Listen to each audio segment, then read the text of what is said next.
CPIM Kattappana area സമ്മേളനം 6-7 തീയതികളിൽ Kattappana CSI ഗാർഡനിൽ നടക്കും. സമ്മേളനത്തിന്റെ ഒരുക്കങ്ങൾ പൂർത്തിയായതായി ഏരിയ സെക്രട്ടറി VR സജി വാർത്താ സമ്മേളനത്തിൽ അറിയിച്ചു. ഇടുക്കി ജില്ലാ സമ്മേളനം ഫെബ്രുവരി 9-ലാണ് നടക്കുക. ഇതിന്റെ ഭാഗമായുള്ള കട്ടപ്പന ഏരിയ സമ്മേളനം 6-7 തീയതികളിൽ കട്ടപ്പന CSI ഓഡിറ്റോറിയത്തിൽ പ്രതിനിധി സമ്മേളനം നടക്കും. സംഘടനാ സമ്മേളനം പാർട്ടിയുടെ മുൻ സംസ്ഥാന സെക്രട്ടേറിയറ്റ് അംഗവും മുൻ വൈദ്യുതി മന്ത്രിയുമായ മണി ആശാൻ ഉദ്ഘാടനം ചെയ്യും. അത് 7-ാം തീയതി ഉച്ചയോടുകൂടി സമാപിക്കും. ഉച്ചയ്ക്ക് ശേഷം ഇടുക്കി കവല കേന്ദ്രീകരിച്ച് മുനിസിപ്പാലിറ്റിയിലെ ലോക്കൽ കമ്മിറ്റികൾ കേന്ദ്രീകരിച്ചുള്ള സംയുക്തമായ പ്രകടനവും പൊതുസമ്മേളനവും ചേരും. പൊതുസമ്മേളനം CPIMന്റെ സംസ്ഥാന സെക്രട്ടേറിയറ്റ് അംഗം ഉദ്ഘാടനം ചെയ്യും.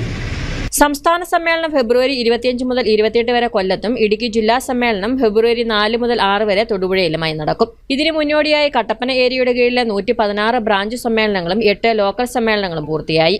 സമ്മേളനത്തിന് മുന്നോടിയായി PB ഷാജി ക്യാപ്റ്റനും ജോയി ജോർജ് വൈസ് ക്യാപ്റ്റനുമായ പതാക ജാഥ 5-ന് വൈകിട്ട് 4-ന് ഇരട്ടയാറിൽ നിന്നും ആരംഭിക്കും.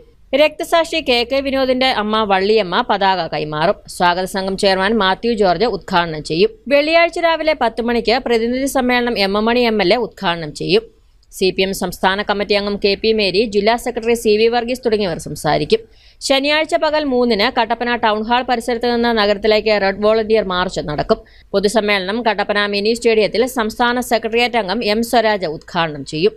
സംസ്ഥാന ജില്ലാ നേതാക്കൾ പങ്കെടുക്കും. ഫോക്ലോർ അക്കാദമി അവാർഡ് ജേതാവ് രാഹുൽ കൊച്ചാപ്പിയും സംഘവും അവതരിപ്പിക്കുന്ന കോട്ടയം തുടിയുടെ നാടൻ പാട്ടും അരങ്ങേറും. കട്ടപ്പനയിൽ നടത്തിയ വാർത്താ സമ്മേളനത്തിൽ സ്വാഗത സംഘം chairman Mathew George, convener MC Biju, treasurer Tomy George, KM Binu, KP Sumod, KC Biju, Lijobi Baby, Faisal Jafar എന്നിവരും പങ്കെടുത്തു. News bureau, Kattappana.